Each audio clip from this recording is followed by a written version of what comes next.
of my best seasons thus far, and I didn't even kill a deer this year.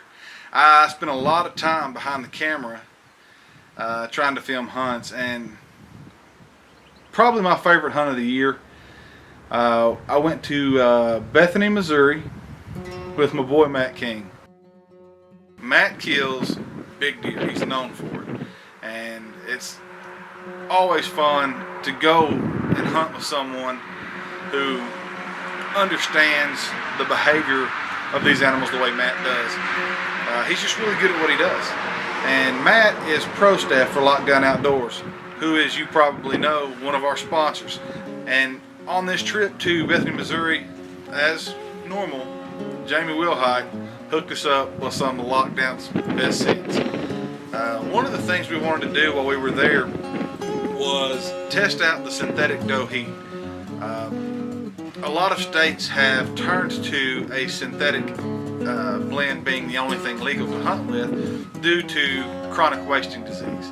CWD has become one of the biggest problems in the hunting industry, and so several states have banned natural deer urine in an attempt to combat the spread of CWD from future herds. So Jamie Wilhite, he had the foresight to see that coming, and he started making a synthetic, and there's not one any better, and Matt and I put that to the test. So we didn't have an opportunity to really scout the area out. Matt had been there once or maybe twice before. I had never been there, so scouting was something we hadn't got to do much of, so it was kind of a scout as you go process.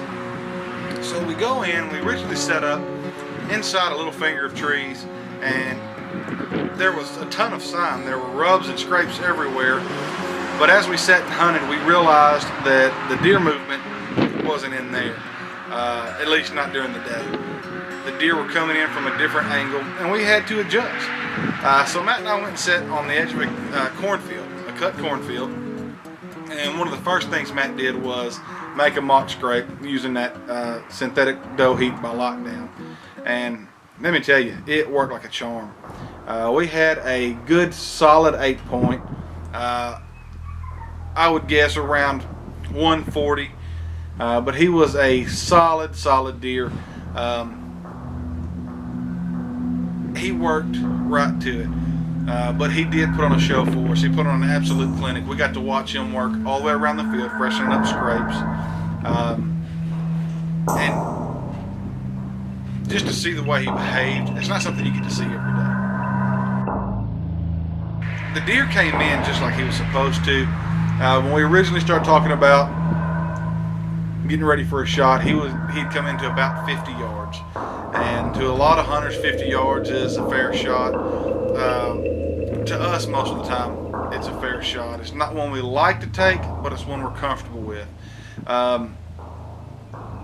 Unfortunately, there was a crosswind of about 25 to 30 mile an hour, which made it really hard to adjust to. The deer actually walked into about 35 yards straight in front of us, and Matt had some open shots, but with the wind, it just made it uncomfortable for him, and I give him all the credit in the world for not taking the shot. Now, with that being said, I couldn't just let it go.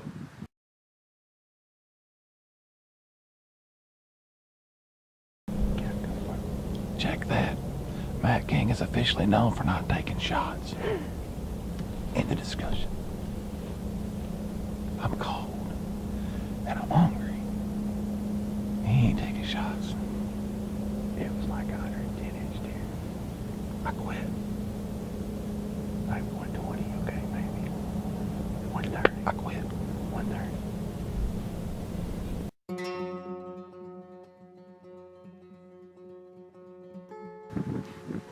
I had to give him a little crap about it.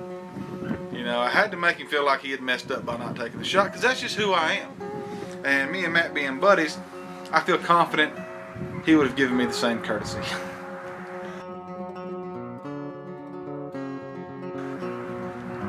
But we did. We had a fantastic hunt. We got to see a great animal up close and personal. And for me, it's an experience I won't soon forget. And I know for Matt, It's an experience I won't soon let him forget. Next year will be different.